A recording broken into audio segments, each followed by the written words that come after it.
So if you really look at this Patriots win, they're 10-2 at Thanksgiving. I just would have never thought it. So forget about what you saw this weekend or what we've seen this year.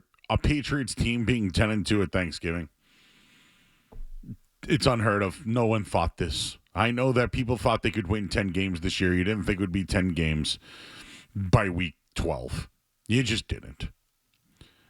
So I think that's the positive, but I do think my feelings have changed regarding the long-term success of the Patriots, and that's why I wanted to start tonight.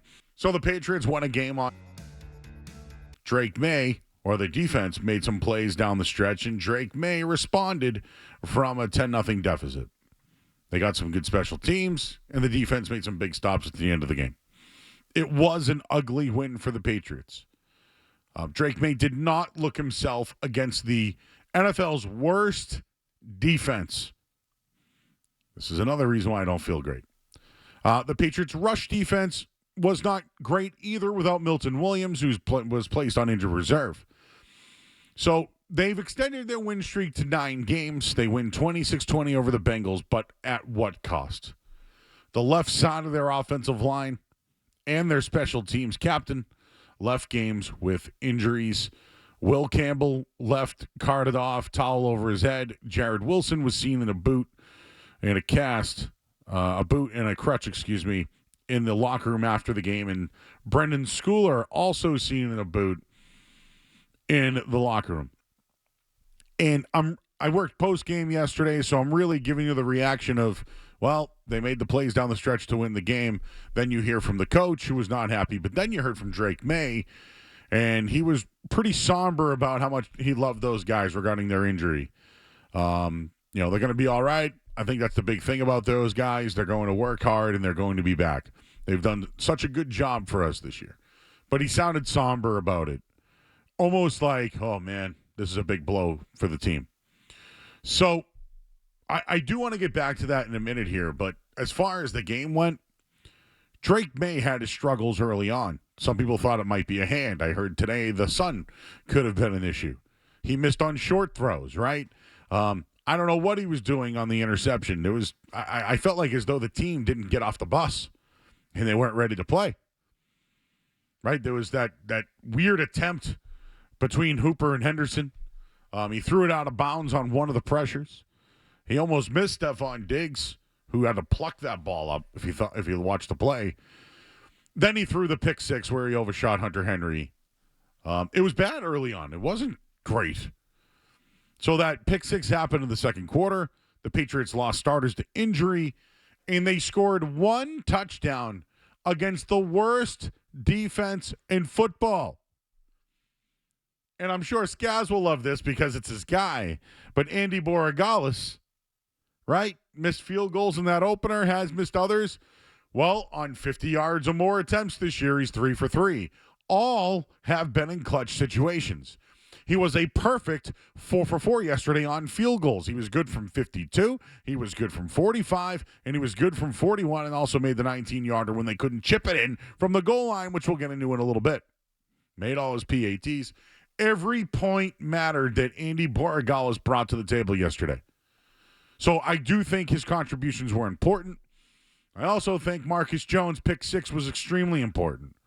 And he just keeps doing it, right? Marcus Jones, he's one of the captains this year, makes big play after big play. He's there when they need him. So the Patriots have now won 9 straight games. But finally, injuries popped up. When I say finally, they've been lucky to this point. And I think I'm now starting to, I don't want to use the word pause, but I'm starting to think differently of some they can run the table scenarios. And the update on Jared Wilson, expected to be back this season. Doesn't look like he's going on the IR. The report on Will Campbell could be that he could go on injured reserve. It's an MCL sprain. I don't know if it's 1, 2, or 3, whatever it is. But they do hope that he'll return this season. So they lose that left side of the line now. Every week, the Patriots, you worry about protecting Drake May, specifically when he runs the football. Now you're going to be without the left side of the line, and it's going to be Ben Brown and Vidarian Lowe on the left side. I have confidence those guys can figure it out, but I don't have confidence that Drake May can continue to withstand these losses and stay healthy. That's one of my biggest concerns. And I have now tempered my expectations. I'm now starting to look at this as this was year one of a rebuild. They've won 10 games. They weren't aggressive at the trade deadline. They probably should have added, and they didn't. Now, to be fair, Vidarian Lowe's been a starter in this league. They've drafted Caden Wallace, who could play there if they have to. It doesn't sound strong considering the team that they've been this year. But maybe they believe in their guys, and they see them in practice. To me, though, when you can't score from the goal line by running the football and miss 6 straight opportunities, that's concerning. And I know I saw it around the league yesterday. I know the Chiefs had a chance to punch one in late and couldn't. Right? The Eagles, they punched them in early, then they couldn't. So the Patriots, though, it's a pretty consistent theme. And I want to get into that on the other side here. But when you think of the offensive line, they had their guys and couldn't get the push. Now they're not going to have the left side of the line, and you think they'll still get the same thing? Things are just a little bit different for me. What I felt last week to this week is different, and I want to hear your thoughts at 617-779-0985.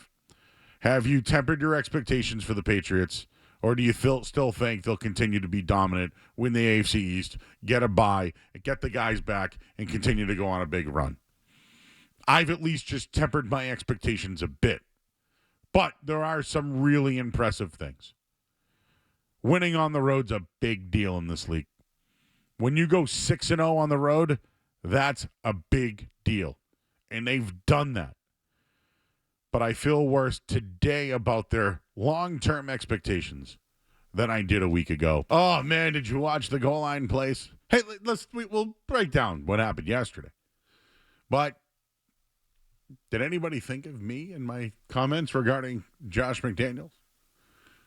When you saw the plays, if you really want to look at it, they tried everything.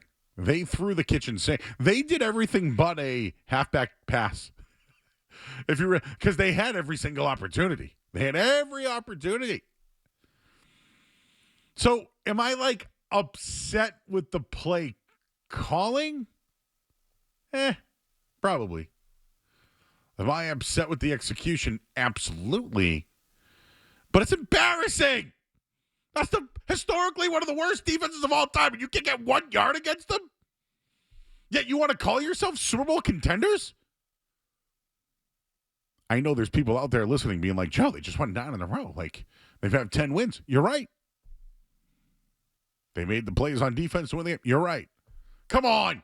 You've been averaging 27 points a game, and you can't get a yard against that defense? Come on. This is why I've tempered my expectations now. They've been aggressive all year long. Aggressive, right? They weren't aggressive at the trade deadline. And at times, I don't know. I think they care about the clock too much or the analytics instead of just driving the ball up some fat lineman's butt into the end zone. I think they tried that, but it didn't work. Tried everything, and it didn't work. And that's a problem, guys. That is a problem. And it's why I have more reservations regarding the Patriots than I did going into it. I've been wondering how you stopped the Patriots for the last couple of weeks. I didn't know if there's a team that could do it. But you give them the worst defense in football, and that's what happens? It was bad. It stinks. It wasn't even smelly.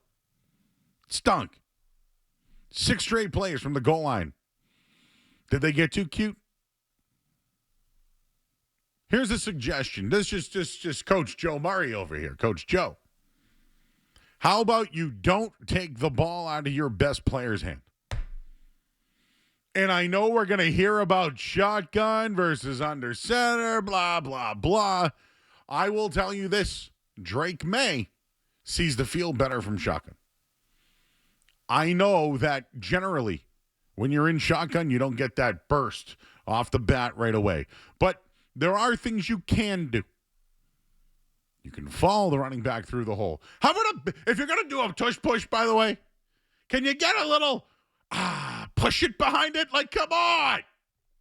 They can't even do the damn tush push right. So Drake May struggled early in the game. I don't want to call it adversity, but he struggled. And the running game really struggled. But the goal line, that was the worst. Third quarter out of the gate, they have that big play to Pop Douglas. They get into the red zone. 6 different snaps during the drive. They weren't able to punch it in. Six. You get 4 downs. They had 6. They got stepped on by Michael and Wano at one point. Tripped. Throw route to Kayshon Boutte on a 4th down. It was a holding. They did hold. Terrell Jennings stuffed. Mac Hollins on a pick play.